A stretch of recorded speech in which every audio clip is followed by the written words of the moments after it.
diisi oleh guru kita Ustaz Aman Wicahyo SOSI,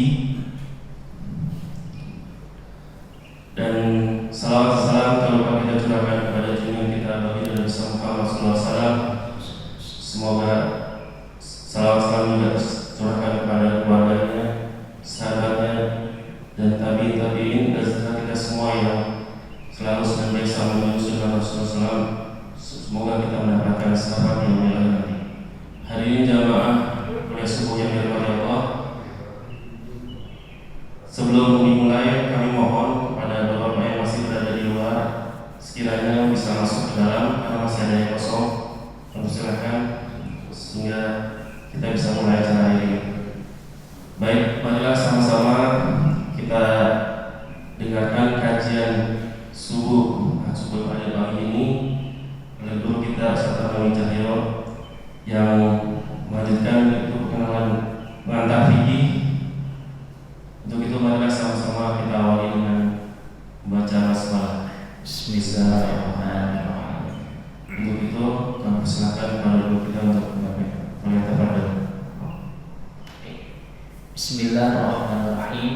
Assalamualaikum warahmatullahi wabarakatuh. Innal hamdalillah nahmaduhu wa nasta'inuhu wa nastahdihi wa nastaghfiruhu wa natubu ilaihi wa na'udzu billahi min shururi anfusina wa sayyiati a'malina. May yahdihillahu fala mudilla lahu wa may yudlil fala hadiya lahu. Allahumma shalli wa sallim wa barik ala hadzal nabiyil karim nabiyyina Muhammadin wa ala alihi wa ashabihi wa man sara ala nahjihi ila yaumil qiyamah wa ba'd. Bapak-bapak, ibu-ibu, jamaah sekalian, kembali ungkapan syukur kita panjatkan kehadirat Allah Azza wa Jalla atas segala kenikmatan dan karunia yang Allah berikan, sehingga Allah masih berikan kesempatan kepada kita untuk bisa sama-sama tafaqquh fiddin, mendalami agama ini. Salawat dan salam semoga senantiasa tercurah kepada qudwah hasanah kita, baginda Nabi besar Muhammad sallallahu alaihi wasallam beserta para keluarganya, sahabatnya, dan insyaallah sampai kepada kita dan siapa saja yang istiqomah di dalam adil ini. Baik, mari kita luruskan niat kita. Semoga apa yang kita ngaji benar-benar menjadi ilmu yang bermanfaat. Amin ya rabbal alamin. Kita lanjutkan kajian kita masih dalam tema besar, yakni pengantar ilmu fikih. Terakhir pertemuan kita sampai pada sumber istinbat ilmu fikih, yakni sumber-sumber yang dijadikan rujukan di dalam penarikan sebuah kesimpulan hukum fikih secara yang disepakati oleh para ulama. Itu terkait dengan sumber istinbat ilmu fikih ada 4, yakni pertama Al-Quran, yang kedua As-Sunnah An-Nabawiyah, yang ketiga Ijma', yang keempat Qiyas. Pada pertemuan sebelumnya kita sudah bahas yang pertama, yakni tentang Al-Quran, kita sudah bahas ya. Sekarang yang kedua dalam sumber istinbat ilmu fikih, yakni yang disebut dengan As-Sunnah An-Nabawiyah. Apa itu As-Sunnah An-Nabawiyah? Yang pertama bahwa kata As-Sunnah ya, secara etimologi atau secara bahasa dia bermakna at-tariqah. At-tariqah yakni jalan atau tuntunan. Jadi kata As-Sunnah itu maknanya at-tariq, yakni jalan atau tuntunan. Baik tuntunan itu yang terpuji maupun tuntunan itu yang tercela. Jadi kata As-Sunnah An-Nabawiyah. Atau sebelumnya mungkin kita sering mendengar dengan istilah hadis gitu ya. Jadi ada Al-Quran, ada hadis Nabi gitu. Baik, jadi kata As-Sunnah bermakna at-tariq ya, yakni tuntunan atau jalan. Sebagaimana dalam sebuah hadis disebutkan di sini ya, hadis ini riwayat Muslim. Al-Mundhiri Ibn Jarir an Abihi qala Hadisnya dari Mundhir bin Jarir dari ayahnya, dia berkata, faqala Rasulullah sallallahu alaihi wasallam, maka Rasul sallallahu alaihi wasallam bersabda, ini sabda Nabi. Nabi mengatakan, man sanna fil islami, ya, jadi siapa yang melakukan sunnah dalam Islam, ya, perilaku dalam Islam. Sunnahnya gimana? Sunnatan hasanatan, sunnah yang baik, perilaku yang baik. Maka falahu ajruha, maka baginya akan mendapatkan pahala. Wa ajru man amila biha ba'dahu, dan dia juga akan mendapatkan balasan pahala dari orang yang melakukannya setelahnya. Min ghairi ayyan qusah min ujurihim sayyidun, dan orang tersebut tidak dikurangi pahalanya sedikit pun. Jadi kata sunnah itu dari kata ini, ya. Sanna yasunnu sunnatan, nah, sunnah dari. Jadi siapa yang melakukan perilaku contoh kebaikan dalam Islam dan kebaikan itu diikuti oleh orang yang lain, maka orang yang pertama melakukan sunnah itu dapat pahala, dan orang yang mengikuti setelahnya mendapatkan pahala tanpa dipotong sedikit pun. Misalnya ada orang mengajarkan baca Al-Quran, ketika dia mengajarkan baca Al-Quran, dia dapat pahala. Nah, nanti orang ini, ya, yang telah diajari ini, muridnya katakanlah, dia ngajarin lagi ke orang lain, maka si guru yang pertama tadi dapat pahala karena dia mengajarkan kepada muridnya, muridnya mengajarkan kepada orang lain, muridnya dapat pahala karena dia mengajarkan, dan guru itu dapat pahala dari muridnya juga tanpa dipotong sedikit pun. Jadi kalau misalnya gurunya dapat 100, katakanlah gitu ya, nah muridnya ketika ngajarin dapat 100 pula, gurunya dapat 100, dapat 100 lagi. Nanti orang ini ngajarin lagi, dapat lagi 100. Maka tidak ada pahala yang paling besar di dunia ini kecuali Rasulullah SAW.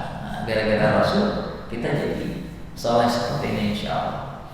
Tapi sebaliknya, ya, wa man sanna fil islami sunnatan sayyi'atan, siapa orang yang melakukan sunnah perilaku yang jelek, sayyi'ah dalam Islam ini, maka kana 'alaihi wizruha, maka baginya adalah dosa, wa wizru man amila biha min ba'dihi min ghairi ayyan qusah min auzarihim syai'un, dan dia mendapatkan dosa dari orang yang mengikutinya tanpa dikurangi sedikit pun. Nah, ini kalau orang melakukan keburukan dalam Islam kemudian dicontoh, nah, dia dapat pahala, dapat apa namanya, dosa karena dia yang ngajarin pertama kali. Jadi makna sunnah itu demikian, perilaku. Bisa perilaku yang baik, bisa perilaku yang buruk. Orang tua mengajarkan kebaikan kepada anaknya, maka orang tua itu dapat pahala karena mengajarkan. Ya, bahkan ada, ya, siapa Ustaz Artanto itu cerita, jadi sampai-sampai ketika dia bilang kepada yang lainnya, saya akan mengajarkan Al-Fatihah pertama kali sebelum dia dapat dari yang lain. Jadi si ayah ini ngajarin Al-Fatihah kepada anaknya. Kenapa? Karena Al-Fatihah nanti akan dibaca terus, dapat pahala kebaikan. Nanti ajarin lagi ke orang lain, begitu terus kebaikan yang bisa didapatkan. Ya, jadi kata as-sunnah secara bahasa demikian, ya, maknanya contoh atau perilaku atau tuntunan baik yang baik maupun yang buruk. Nah, secara istilah gimana? Kalau secara bahasa. Jadi kata as-sunnah secara terminologi atau istilah ini menurut ahli usul, ya. Ya, ini apa saja? Ini disebutkan masudiru 'anil Nabi sallallahu alaihi wasallam ghairul Qur'ani min qaulin aw fi'lin aw taqririn.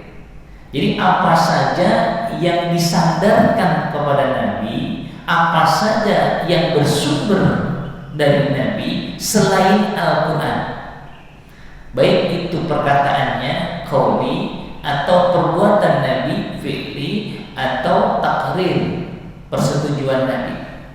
Ya, kenapa disebutkan selain Al-Quran? Karena Nabi datang membawa Al-Quran. Jadi selain Al-Quran, kalau semuanya disandarkan kepada Rasulullah, maka itu disebut dengan as-sunnah. baik perkataannya, baik perbuatannya maupun persetujuannya. Baik, jadi itu disebut dengan as-sunnah. Jadi patokannya apa?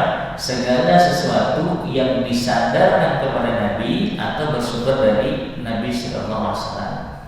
Nah, pembagian as-sunnah ini banyak saja. Jadi ada buku namanya kalau mau itu tentang mustalah al-hadis, ya.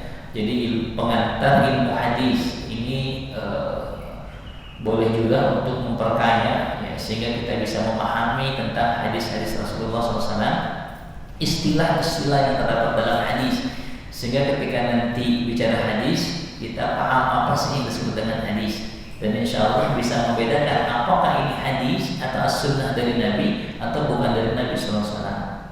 Nah, pembagian hadis ini mungkin yang dibutuhkan, ya, karena ini masuk dalam pengantar fikih. Jadi kadang di masyarakat ada pertanyaannya, ini hadisnya sahih atau tidak, gitu ya. Itu yang sering muncul. Jadi biar kita lebih kenal lebih dalam terkait dengan hadis ini, yang pertama, pembagian hadis berdasarkan sifatnya. Ya, sifatnya yang tadi. Yang pertama, as-sunnah al-qauliyah. Ya, jadi as-sunnah al-qauliyah. Apa itu? Apa saja yang bersumber dari Nabi Muhammad SAW dalam bentuk perkataan selain Al-Quran.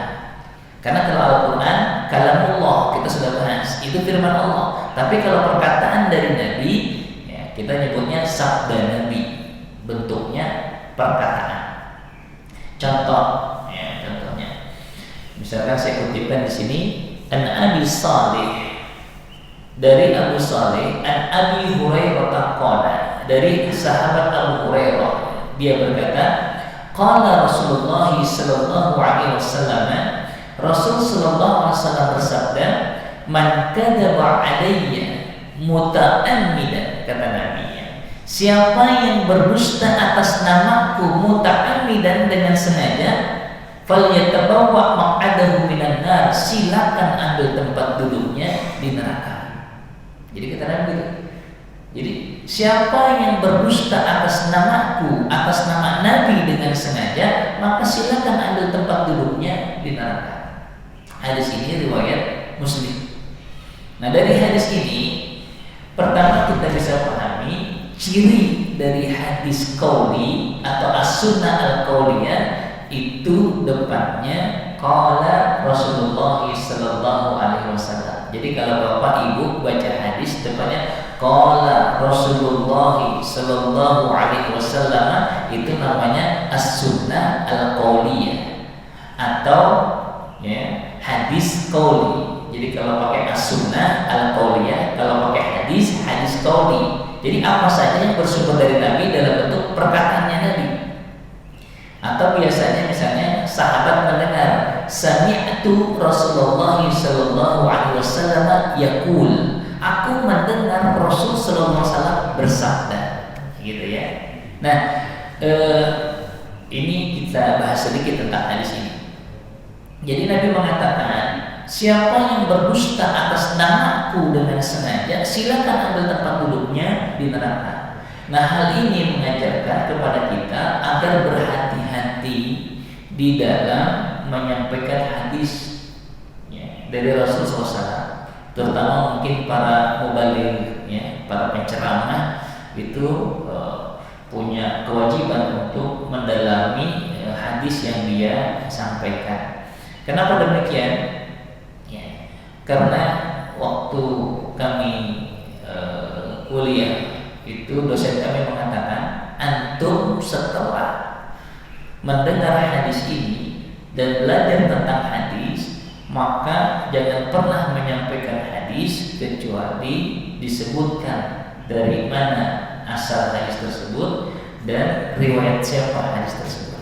Jadi kalau Bapak Ibu bisa lihat di slide itu, ya, situ selalu saya kutipkan dari siapa. Ini diambil dari ujungnya. Jadi orang yang pertama dengar dari Nabi, ya, disebut ujung kalau mulainya dari Imam Muslim, ya, disebut pertama karena dia dapat dari Rasulullah SAW, dan kemudian disebutkan riwayatnya, ya, disebutkan riwayatnya.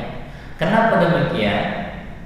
Karena balasannya Nabi katakan fal yatabawwa adahu minan nar, silakan ambil tempat duduknya di neraka.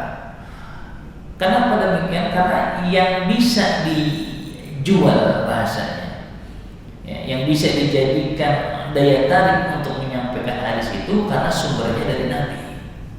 Sehingga dalam hadis yang lain tidak sama seseorang berdusta atas namaku dengan nama salah seorang di antara kalian.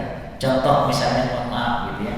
Misalnya mohon maaf nih, katakanlah ada seorang RW gitu ya. Dia berdusta. Maka ketika dia berdusta, kira-kira yang kena tipu tuh siapa? Paling satu RW itu. Katakanlah misalnya RW 1 misalnya. RW-nya berdusta, maka penduduk yang ada di RW 1 dia kena tipu. Tapi RW 2 kena tipu enggak? Enggak.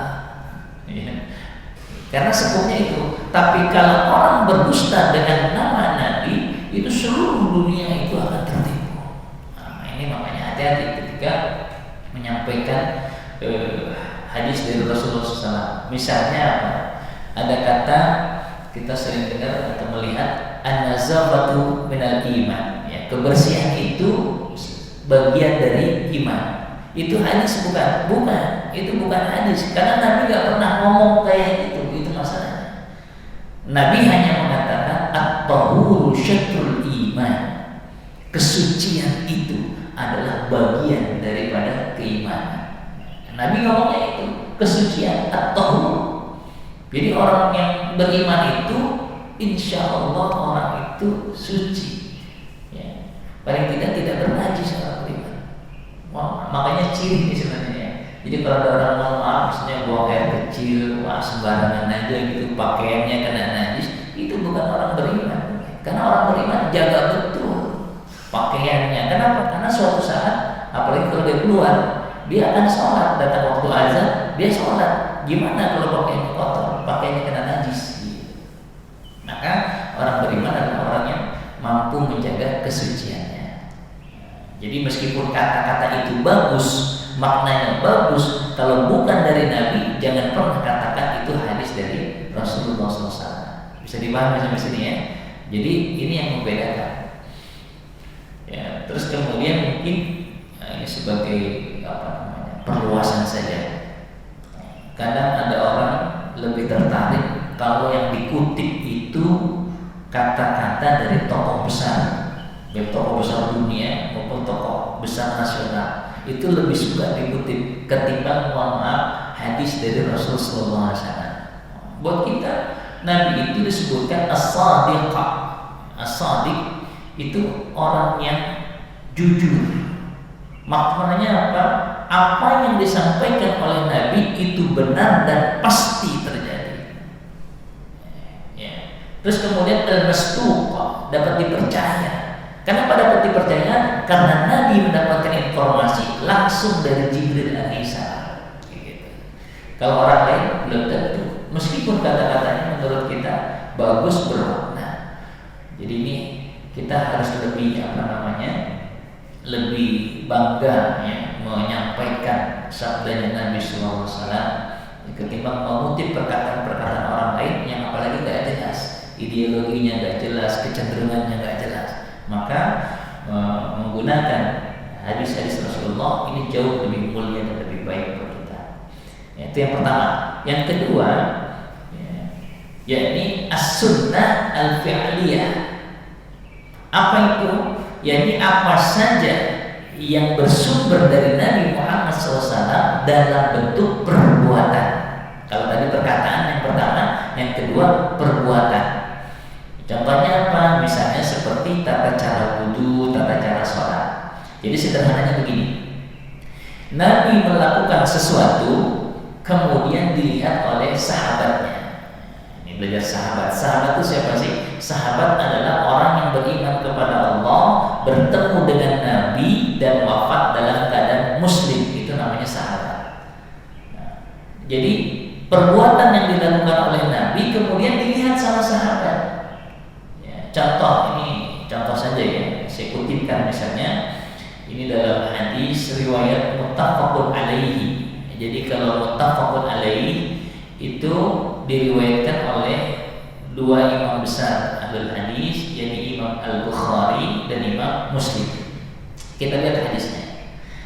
An Abi Hurairah qala, dari Abu Hurairah dia berkata, kana Rasulullah sallallahu alaihi wasallam, Rasul sallallahu alaihi wasallam idza tabbara fis salati, apabila Nabi bertakbir di dalam salatnya, Allahu akbar, maksud takbir ihram, sakata hunayyatan qabla an yaqra, maka Nabi diam sejenak. Habis takbir Nabi diam sejenak sebelum Nabi membaca Al-Fatihah.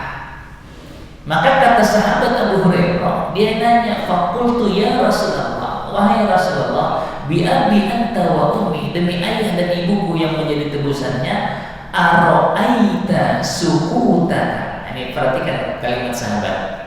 Kata sahabat, ara'aita, aku lihat engkau, sukutaka, engkau diam, baina takbiri, antara takbir wal qiraati, dan Al-Fatihah. Jadi kata sahabat, ya Rasulullah, engkau tadi diam antara takbiratul ihram dan sebelum membaca Al-Fatihah. Ma taqulu, apa yang kau baca? Mungkin bisa jadi sahabat mendengar tuh Nabi habis Allahu Akbar, Nabi diam, baru kemudian baca Al-Fatihah. Nabi diamnya tuh ngapain? Ada sahabat tanya. Atau bisa jadi ya, ada sahabat melihat gerakan mulut dari Nabi SAW. Kan kalau kita baca dalam hati tetap dilafazkan. Nah, ketika diamnya itu Nabi baca apa?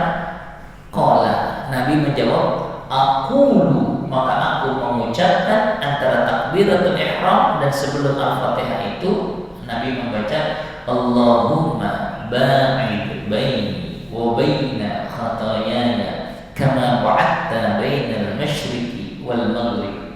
Allahumma naqqini min khataayaya kama yunaqqa thawbul abyadu minan danas. Allahumma ghsilni min khataayaya bizarji wal ma'i wal barad. Ini yang dibaca oleh Nabi. Ini hadis berdasarkan dari Abu Hurairah. Ini contoh saja. Dan biasanya ciri dari hadis fi'liyah, hadis fi'li atau as-sunnah al-fi'liyah itu diawali dengan kalimat kana Rasulullah sallallahu alaihi wasallam. Jadi nanti Bapak Ibu kalau pas baca hadis lihat di depannya. Kalau depannya biasanya kana Rasulullah, itu berarti biasanya hadis fi'li. Jadi perbuatan Nabi yang dilihat oleh sahabat ini bacanya seperti ini. Tapi kalau hadis riwayat yang lain, itu diantaranya kata Ali, Nabi bacanya enggak gitu. Nabi bacanya wajjahtu wajhiya lillati fatara as-samawati wal arda hanifan muslima wa ma ana minal musyrikin. Innas salati wa nusuki wa mahyaya wa mamati lillahi rabbil alamin. Dan seterusnya. Maknanya apa? Jadi ada perbuatan Nabi dilihat oleh sahabat A, perbuatan Nabi dilihat oleh sahabat B, ada perbuatan Nabi dilihat oleh sahabat C. Dari sinilah kadang terjadi perbedaan. Nah, gitu. Jadi kalau ada perbedaan, santai dulu, jangan langsung buru-buru. Wah, ini ngaco, ini salah, ini ngaco, salah, enggak gitu. Ya. Karena suatu saat sahabat pernah ikut sholat sama Nabi. Apa yang dilakukan? Ya, sahabat melihat yang dilakukan oleh Nabi. Sahabat mendengar apa yang dilakukan oleh Nabi. Maka bisa jadi terjadi perbedaan. Ya. Nah, contoh gampangnya begini, misalnya ada orang nanya, Ustadz Aman tuh yang mana sih? Kata jamaah, dia sekali-kalinya ikut kajian saya. Oh, saya tahu Ustadz Aman yang mana? Kalau ngajar pakai peci hitam. Ya, kata orang ini. Nah, suatu saat pas ada kajian, saya lupa nggak bawa peci. Ikut kajian. Nah, orang ini pertama kali melihat saya. Ustaz apa yang mana? Itu kalau ngajar nggak pakai peci. Yang benar yang mana? Dua-duanya benar. Dua-duanya benar. Karena yang satu pas lihat saya lagi pakai peci, yang satu saya lupa nggak bawa peci. Jadi kalau ada perbedaan terkait dengan hadis fi'li atau as-sunnah al-fi'liyah begitu. Ya, jadi jangan langsung buru-buru mau dikatakan sesat, salah dan seterusnya. Ntar dulu. Ya, saya sering mengungkapkan ya tentang bacaan salat. Ya, ini juga jadi judul skripsi saya diantaranya fokusnya tentang bacaan-bacaan sholat, karena sahabat berbeda. Ada orang ketika sholat bacanya ketika ruku misalnya subhana rabbiyal azimi wa bihamdi, subhana rabbiyal azimi wa bihamdi. Ini hadis riwayat Abu Dawud. Ada subhana rabbiyal azim, subhana rabbiyal azim, enggak pakai wa bihamdi. Ini hadis sahih Imam Muslim. Ada lagi subuhun qudusun rabbuna wa rabbul malaikati wa ruh, sahih. Ada lagi muttafaqun alaih, ya subhanakallahumma rabbana wa bihamdika allahumma ighfir. Ada lagi yang lebih panjang, Allahumma laka rafa'tu wa bika amantu wa laka aslamtu khasya laka sam'i wa basri wa mukhi wa asmi wa asabi. Dalam hadis riwayat yang lain, wa mastaqalat bihi qadami lillahi rabbil alamin. Jadi kurang lebih ada sekitar 5 bacaan ruku. Orang enggak baca juga enggak apa-apa, karena dia bukan dalam fikih ya. Dia bukan rukun. Yang rukun itu ruku dengan tumakninah, bacanya sunnah gitu. Jadi jangan gara-gara gini, wah bacanya gini, ini pengajiannya nggak benar nih, ini ustadznya nggak benar nih, wah nanti akhirnya jamaah ngadu-ngadu ustadz katanya kemarin tuh ngisi kajian bacanya Allahumma ba'id baini, wah itu ustadznya ini. Jadi kadang jamaahnya yang ngadu-ngadu antara ustadz. Jangan, ya kita santai aja gitu. Kecuali nggak ada dalilnya, baru diam kita. Itu bacaan apa tuh? Kalau nggak ada ya sudah kita berhenti. Jadi gitu ya. Ini hadis fiqhi. Ya. Tentang misalnya menggerakkan jari, tangan. Ini perbuatan Nabi dilihat sama sahabatnya. Nah, tinggal tergantung bacanya. Yuharrikuha, menggerak-gerakkan tangannya, atau yuharrikuha, menggerakkan tangannya. Nah, Imam mazhab sendiri berbeda. Itu dalam kitab Fiqh Sunnah disebutkan. Kalau mazhabnya Imam Maliki itu dari kanan, dari awal dia geraknya kanan kiri gitu. At-tahiyatul mubarakatuh shalawatut thayyibatu lillah assalamu alayka ayyuhal kanan kiri. Ya. Terus kalau misalnya Imam Abu Hanifah, ya, dia ketika lafaz Allah, asyhadu an la ilaha illallah. Maaf, ini kalau illallah itu mazhab Syafi'i. Jadi kalau mesti dibaca asyhadu an la ilaha illallah, baru dia tunjuk tangannya.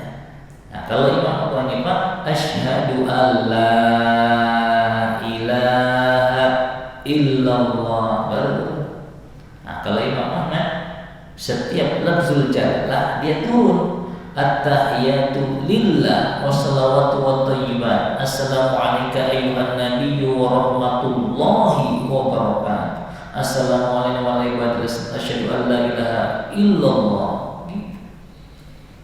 Ini gimana ramai ini? Ya begitulah. Jadi kalau usah. Kemarin saya melihat sempat akhirnya ngerenung gitu. Kan Nabi mengatakan kalau ruku itu, sujud itu kata Nabi 7 anggota sujud.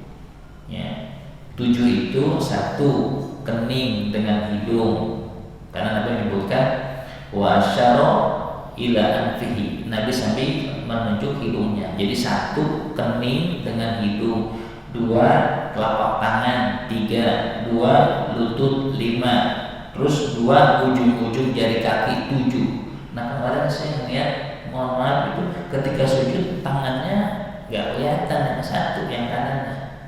Jadi 6 dia. Sah nggak sholatnya? Nah gimana? Begitulah. Ya itu sampai nggak ada tangannya. Dia begini. Jadi jangan langsung buru-buru dihukumi, dilihat dulu gitu maksud saya. Ya. Jadi jangan tekstual. Baik, kita lanjut ke sini. Yang ketiga, yakni as-sunnah at-taqririyah. Ya, as-sunnah at-taqririyah atau hadis takriri. Apa di sini? Ya, disebut ya bahwa segala perbuatan sahabat. Nah, jadi kalau takriri setiap perbuatan sahabat yang diketahui oleh Nabi, kemudian Nabi memutuskannya, menghukuminya, apakah ini dibolehkan, apakah ini tidak dibolehkan, dan Nabi meluruskannya, mana yang benar, mana yang salah, atau Nabi mendiamkannya, bertanda Nabi setuju. Namanya hadis takriri atau as-sunnah at-takririyah. Ini lebih ini lagi ya. Baik, contohnya apa di sini? Ya. Salah satu contoh hadis takriri misalnya saya kutipkan ketika peristiwa Ghazwah Bani Quraisyah, ya, peristiwa perang kepada Bani Quraisyah. Ini setelah perang Ahzab, ya. Hadisnya An Ibni Umar radhiyallahu anhuma, dari Abdullah bin Umar, semoga Allah meridhai keduanya, yakni Abdullah bin Umar dan Umar bin Khattab, ya. Qala, kata dia, qala Nabi sallallahu alaihi wasallam yaum al-ahzab. Jadi Nabi SAW itu pernah bersabda pada salah satu hari perang Ahzab. Kata Nabi begini awalnya, la yusalliyana ahadun al-asra illa fi Bani Quraisyah. Janganlah sekali-kali salah seorang di antara kalian sholat asar kecuali di Bani Quraisyah. Itu Nabi ngomongnya begitu. Jangan sekali-kali salah seorang di antara kalian sholat asar kecuali di Bani Quraisyah. Maka setelah itu Nabi mengirim pasukan itu ke Bani Quraisyah. Ini baninya orang Yahudi. Maka ketika dalam perjalanan fa'atraqa ba'duhumul asra fit tariqi, maka ada sebagian dari sahabat yang dikirim oleh Nabi ke Bani Quraisyah itu melakukan sholat asar di tengah perjalanan. Jadi dia sholat asarnya belum sampai Bani Quraisyah. Wah, berarti ini menyelisihi Nabi dong.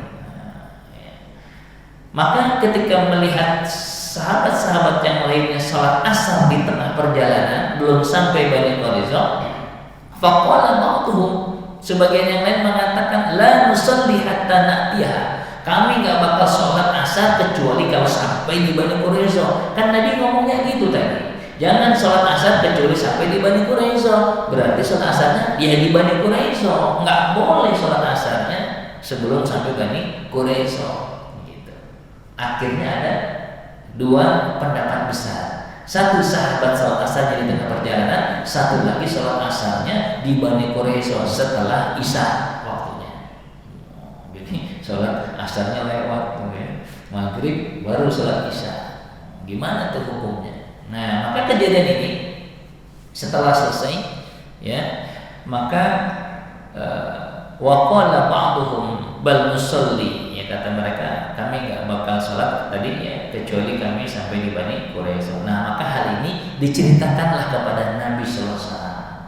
Ya Rasulullah, tadi kan engkau bersabda jangan sholat asar kecuali di Bani Quraisyah. Kami ini beda pendapat. Sebagian sahabat sholatnya di tengah perjalanan sebelum sampai Bani Quraisyah. Nah, kami sholatnya di Bani Quraisyah sesuai dengan sabda. Maka apa disebutkan di sini?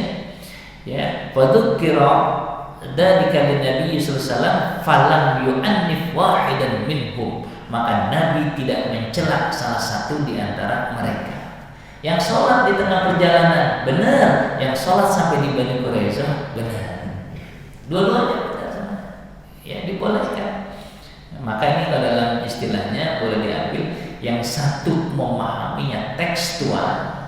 Karena bilang jangan sholat asar kecuali di Bani Quraisyah, tekstual. Kata yang satu ini ngomongnya kontekstual. Karena yang namanya sholat itu waktunya telah ditentukan. Ini sudah masuk asar, ya sudah kita sholat asar. Nah, ini terjadi di masa sahabat, ada perbedaan-perbedaan seperti itu. Nanti tinggal dilihat perbedaan seperti mana yang masih dibolehkan atau ditolerir. Baik, mungkin sementara kita cukupkan kali ya sampai sini dulu, karena ini berikutnya akan bicara tentang pembagian hadis ahad, ya, dari sisi kuat dan lemah, dan ini cukup panjang bahasanya. Mungkin kita cukupkan sampai pembagian hadis berdasarkan sifatnya. Jadi sifatnya itu bisa qauli, perkataan Nabi, bisa fi'li, perbuatan Nabi, atau takrir, persetujuan dari Nabi SAW. Mungkin sementara ini kalau ada diskusi tanya jawab baik yang melalui Zoom, saya persilakan.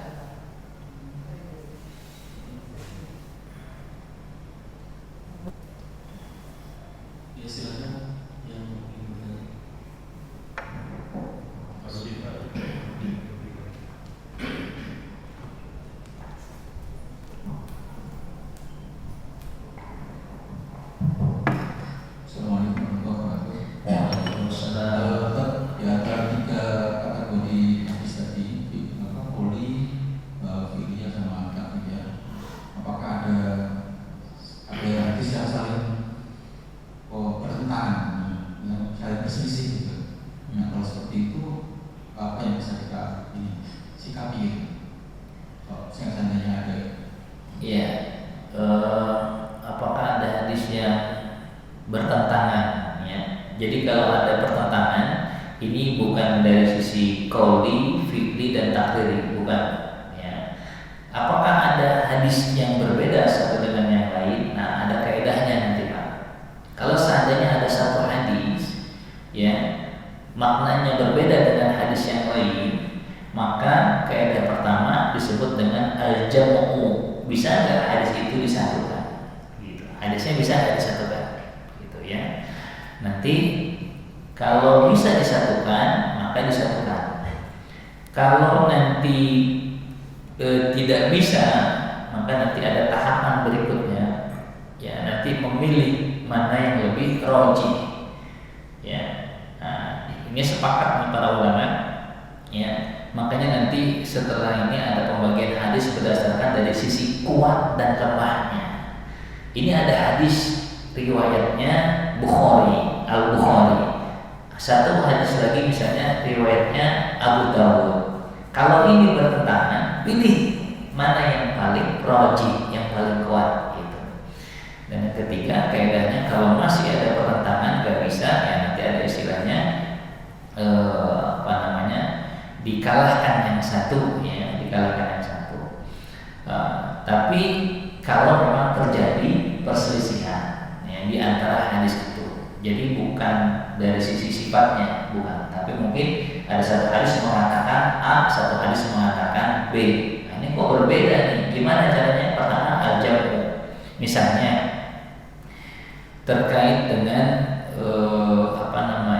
salat sunnah qobliyah zuhur misalnya. Ya, kata sahabat, kalau tidak salah Abu Hurairah itu atau Ibnu Abbas itu Nabi melakukannya 2 rakaat sebelum zuhur. Ya, kata Aisyah, Nabi melakukannya 4 rakaat sebelum zuhur. Nah, ini dua-duanya sahih. Mana yang lebih sahih? Nah, pertama kaidahnya al-jam'u, digabungkan. Ada ulama mengatakan bahwa yang diketahui oleh Aisyah itu adalah di rumahnya memang Nabi melakukannya 4 rakaat sebelum zuhur. Tapi yang dilihat oleh Ibnu Abbas ketika Nabi sholat sebelum zuhur itu hanya 2 rakaat. Bisa jadi maknanya Nabi melakukan di rumahnya 2 rakaat, di masjidnya 2 rakaat. Nah, ini namanya kaidah al-jam'u, menyatukan. Jadi beda antara Aisyah dengan Ibnu Abbas? Ya enggak.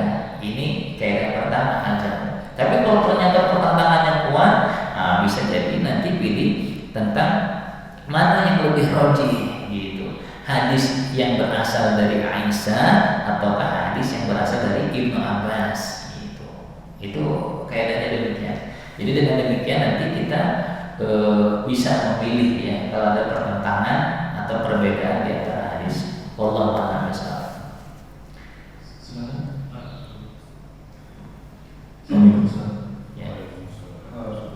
Ada yang saya tanyakan, ini terkait beberapa waktu lalu saya dapat video gitu ya di grup.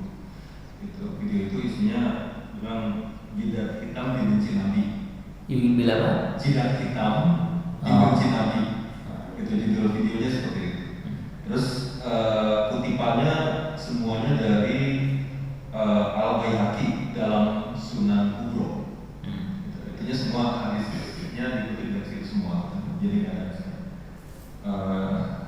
kemudian disampaikan di situ juga bahwa tadi sujud itu termasuk wajah. Tapi bukan berarti terus wajahnya yang jadi tumpuan kaki dan tangan.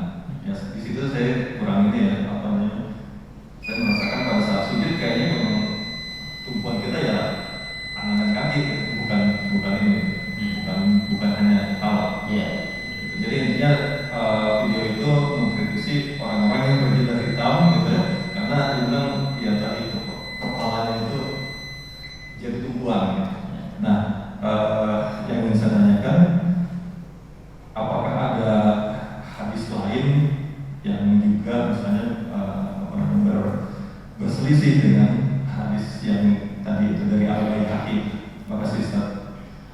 Ya, saya pertama nggak paham ya tentang hadis orang yang jidatnya hitam itu. Jadi saya nggak pahami itu. Disebutkan sumbernya dari Imam Al-Baihaqi. Jadi memang begini, tentang Imam Al-Baihaqi ini disebutkan salah seorang ulama seandainya dia bikin mazhab itu sudah sampai ilmunya gitu. Itu Imam Al-Baihaqi dan banyak kitab-kitab yang ditulis oleh Imam Al-Baihaqi. Makanya disebut dengan Sunan Al-Kubra Imam Al-Baihaqi. Ini saya cerita sedikit tentang Imam Al-Baihaqi. Nah, terus kemudian tentang nanti bicara apakah hadisnya sahih, apakah hadisnya hasan, apakah hadisnya dhaif, gitu ya. Ini kan pembagian hadis dari sisi lemah dan kuatnya. Jadi bicara sisi lemah dan kuatnya. Itu sahih, hasan, dhaif. Nah, sebenarnya dibagi dua sebelum itu. Ada yang namanya nanti hadis maqbul, hadisnya dapat diterima, bisa dijalankan, yakni hadis sahih dan hadis hasan. Atau yang kedua hadis mardud, hadisnya tertolak, salah satunya diantaranya hadis dhaif. Tapi tidak berarti semua hadis dhaif itu langsung tertolak, tidak. Nanti ada ulama yang menjelaskan ya. Jadi jangan ketika dhaif ini hadisnya langsung dibuang kan. Karena nanti ada beberapa diantaranya misalnya membaca basmalah di awal wudu itu hadisnya dhaif. Ya, tapi dijelaskan dalam hadis-hadis yang lain, memulai sesuatu perbuatan yang baik maka diawali dengan basmalah dan seterusnya. Nah, juga nanti ada terkait dengan ada yang namanya hadis yang dikumpulkan oleh Imam Al-Bukhari, makanya disebut Sahih Al-Bukhari. Ada Imam Muslim Sahih Imam Muslim. Terus kemudian ada juga Sahih yang tidak ditulis oleh Imam Al-Bukhari, tidak ditulis oleh Imam Muslim. Misalnya diantaranya hadis Sahih Ibnu Khuzaimah atau Sahih Ibnu Hibban. Ya. Itu hadis menurut syaratnya Al-Bukhari atau syaratnya Muslim Sahih itu. Tapi Imam Al-Bukhari atau Imam Muslim tidak memasukkan hadis itu dalam kitab Sahihnya. Gitu ya. Jadi bisa jadi yang dikutipkan tadi hadis dari Imam Al-Baihaqi, meskipun saya nggak paham tentang isi hadisnya, ya, maka buat kita pelajarannya apa? Ya, pelajarannya adalah pertama, ya ini kan yang dikhawatirkan, ya, dikhawatirkan. Ya. Terus jadi kalau sekarang, aduh, jidat saya udah hitam, salah dong ini urusan. Ini dibenci Nabi, gimana biar putih lagi? Oh, nggak usah gitu juga. Makanya kembali kaidah awal, pakai hadis yang awal itu yang baik. Innamal a'malu binniyat. Ya, sesungguhnya setiap amalan itu tergantung niatnya. Niatnya ente dihitemin mau apa gitu. Saya nggak ada niat apa-apa, pas kebetulan pas sujud, lama-lama sujud. Kalau pas lagi doa di sujud lama, lagi sujud nangisnya lama, bisa jadi dihitam, ya nggak ada masalah. Orang dia nggak pamer kecuali jidat hitamnya biar pamer nih, anda lebih soleh, lebih soleh daripada ente, lebih bertakwa daripada ente. Emang apa? Ya, push up-nya pakai ini, kayak timpan dong, ya tanya timpan. Jadi kembali, ya. Jadi juga jangan sampai mencela mereka, ya. Juga dengan gara-gara hadis itu akhirnya sekarang repot urusannya. Orang pada mutihin lagi, jangan. Jadi maksud saya begini, kembalilah innamal a'malu binniyat itu jauh lebih aman. Jadi setiap perbuatan yang kita lakukan, kita cek dulu hati kita, ini gimana, niat saya apa, niat saya apa.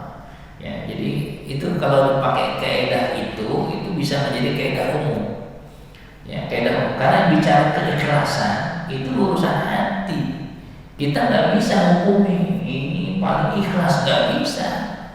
Ya, perbuatannya sama, tapi masalah ikhlas itu ya urusan hati. Urusan hati dia sama Allah yang tahu. Orang lain nggak bisa hukumi. Contoh ini jadi masuknya ke bicara ikhlas ya. Jadi maksud saya jangan sampai gara-gara ini yang jidatnya hitam harus mutihin, terus kemudian yang niatnya pengen hitam dianggap jadi riya, jangan. Kaidahnya innamal a'malu binniyat. Contohnya begini misalnya.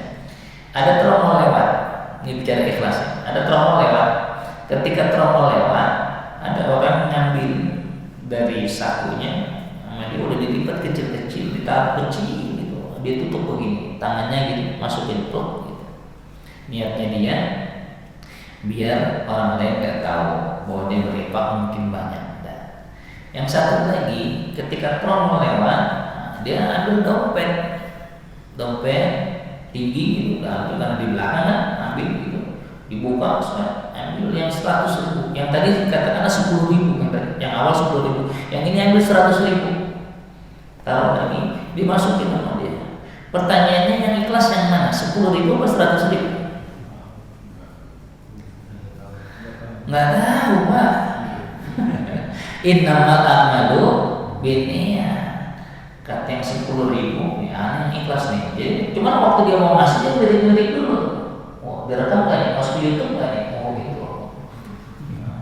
Ya kan, pakai selfie nggak nih? Selfie. Oh ya, ikhlas berarti. Ya.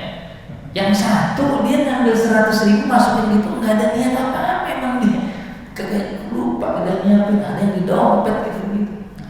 Itu almarhum Pak Adi, mantan menteri koperasi, Adi siapa namanya? Nah itu waktu di Pondok Labu saya menyaksikan itu, dia ngambil gitu, biasa aja mungkin.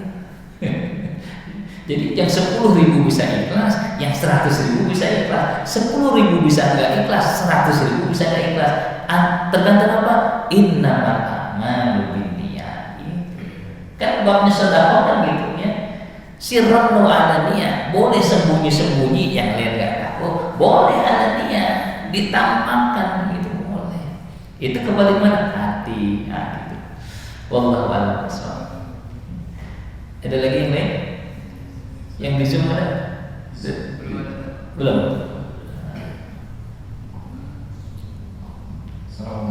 Assalamualaikum warahmatullahi wabarakatuh. Waalaikumsalam. Ustaz, satu pertanyaan dari saya tadi kan yang tentang sunnah sunnah yang Allah Rasul setujui, contohnya tadi ke Bani Quraisyah. Itu kan ada yang memahaminya tekstual dan kontekstual. Kalau di zaman Rasul kan enak ya, ini Rasul setuju nggak?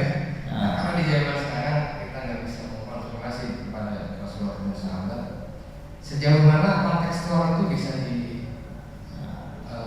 diterima, dan apakah kriterianya, apakah kalau yang mentafsirkan kontekstual itu ulama segala bisa kita terima, jangan sampai yang ilmunya pas-pasan dia mengasumsikan secara kontekstual. Batasan-batasannya apa sih? Jadi memahami hadis Rasulullah apakah ini tekstual, apakah ini kontekstual, ya terkait misalnya nanti kalau terkait dengan misalnya sesuatu yang sudah ditetapkan oleh Nabi, misalnya Nabi mengajarkan bacaan sholatnya ini, bacaan sholatnya ini, bacaan sholatnya ini, udah tekstual saja, nggak kontekstual. Tapi kalau bicara tentang keadaan, nah, bisa jadi nanti ada perbedaan. Siapa yang boleh memahami itu? Tentu mereka yang memang punya ilmu tentang itu, sehingga memahaminya kontekstual ini nggak serampangan, main bebas aja gitu. Akhirnya nanti jadi dalil. Itu kan maknanya ini katanya. Nggak harus begitu. Ilmunya apa? Ya menurut pemahaman saya nggak ada ilmunya. Nah, sementara ya contoh misalnya ketika ada ayat mengatakan ya ayyuhalladzina amanu idza qumtum ilas salati faghsilu wujuhakum wa aydiyakum ilal marafiq wamsahu bi ru'usikum, dan usaplah kepala, usap. Nah, ngusap itu apakah semua kepala gitu kan, atau sebagian kepala aja cukup? Disitulah harus ada ulama yang menjelaskan sesuai dengan keilmuannya. Kata yang satu kamilur roksi, semua kepala, karena Nabi contohnya dari awal tempat tumbuhnya rambut dikebelakangkan, dikedepankan lagi, ini ada. Tapi ada yang lain Nabi menyebutkan hanya nasnya, ubun-ubunnya. Berarti kalau ubun-ubunnya nggak semua kepala boleh. Nah, disitulah terjadi perbedaan pendapat di dalam memahami. Karena ada kalimat wamsahu bi ru'usikum, ada huruf bi maknanya nggak semuanya boleh sebenarnya. Nah, jadi buat kita amannya gimana? Ngerujuk aja udah, ngerujuk pendapatnya ulama. Ilmu kita nggak nyampe, makanya kita ngikut aja pendapat ulama. Yang nggak boleh itu ngarang-ngarang sendiri, bahasa Arab nggak ngerti, ilmu tafsir nggak ngerti, hadis nggak ngerti, gitu. Ah, dia pakai ilmunya dia sendiri. Nah, jadi liberal nanti kalau begitu. Ya kalau gitu jadi liberal. Contohnya ya Jil itu, ya sampai dia mengatakan Muhammad itu tokoh historis yang perlu dikaji secara kritis. Masya Allah, itu tokoh Jil gitu ngomongnya, ya doktrinnya gitu. Muhammad itu, nyebutnya Muhammad gitu, kayak Abu Lahab aja gitu, ya Muhammad. Sahabat gak pernah ngomong gitu. Sahabat ngomongnya ya Rasulullah, wahai Rasulullah. Allah gak pernah nyebut Nabi Muhammad langsung Al-Quran ya Muhammad, gak pernah. Kul misalnya, ya ayuhan nabi, wahai nabi. Gitu. Karena sahabat manggilnya ya Rasulullah. Ya.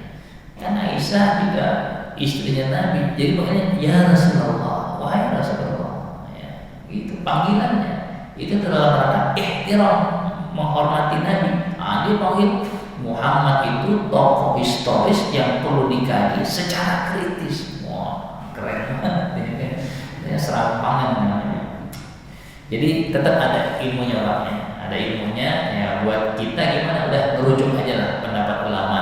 Kalaupun nanti merujuk pendapat ulama, dilihat dulu ulama yang mana, gitu ya, sesuai dengan kapasitas keilmuannya. Karena memang bisa jadi nanti dalam bab kenapa para ulama berbeda pendapat, salah satunya adalah kapasitas ya, intelektual dan kemampuan memahami sebuah ayat atau hadis itu juga tergantung dengan keluasannya para ulama. Wallahu a'lam. Cukup? Kita masih? Silakan ada lagi.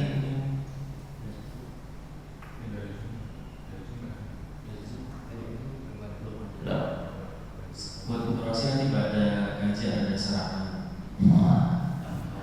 Yang suka dapat nih.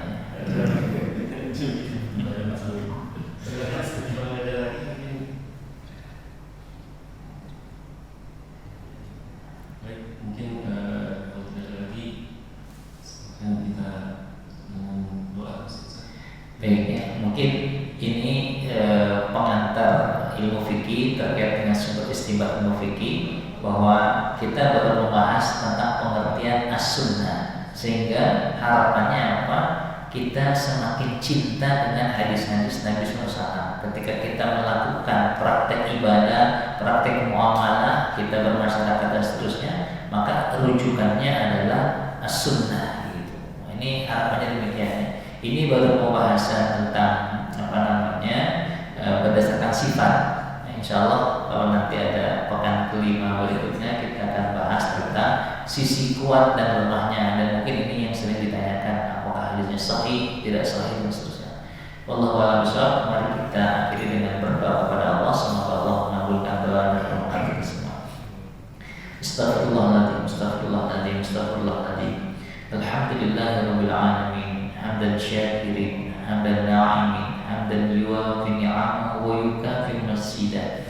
Ya Rabbana lakal hamdu kama yanbaghi li jalali wajhikal karim wa 'azim sultanik. Allahumma shalli ala Muhammad wa ala ali Muhammad. Allahumma inna nas'aluka bi anna nashhadu annaka antallah alladzi la ilaha illa antal ahad as-samad alladzi lam yalid wa lam yulad wa lam yakul lahu kufuwan ahad. Allahumma ighfir lana dhunubana wa li walidina warhamhum kama rabbawna shighara. Allahumma aslih lana dinana alladzi huwa ismatu amrina wa aslih lana dunyana allati fiha ma'ashuna wa aslih lana akhiratana allati ilayha ma'aduna waj'al al-hayata ziyadatan lana fi kulli khair waj'al al-mauta rahatan lana min kulli syarr. Allahumma qassim lana min khasyatika ma ta'ulu bihi bainana wa baina ma'siyatik wa min ta'atika ma tuballighuna biha jannatak wa min al-yaqini ma tuhawwinu bihi 'alaina masa'ib ad-dunya. Allahumma matti'na bi asma'ina wa absarina wa quwwatina ma ahyaytana waj'alhu warithan minna waj'al sa'rana 'ala man zalamana wansurna 'ala man 'adana bi rahmatika ya arhamar rahimin. Rabbana hab lana min azwajina wa dhurriyyatina qurrata a'yun waj'alna lil muttaqina Allahumma inna nas'aluka bi husnil khatimah wa na'udzubika min su'il khatimah. Rabbana zalamna anfusana wa in lam taghfir lana wa tarhamna lanakunanna minal khasirin. Rabbana atina fid dunya hasanah wa fil akhirati hasanah wa qina adzabannar. Wa sallallahu ala sayyidina Muhammadin wa ala alihi washabihi wasallam. Subhana rabbika rabbil izzati amma yasifun wa salamun alal mursalin walhamdulillah.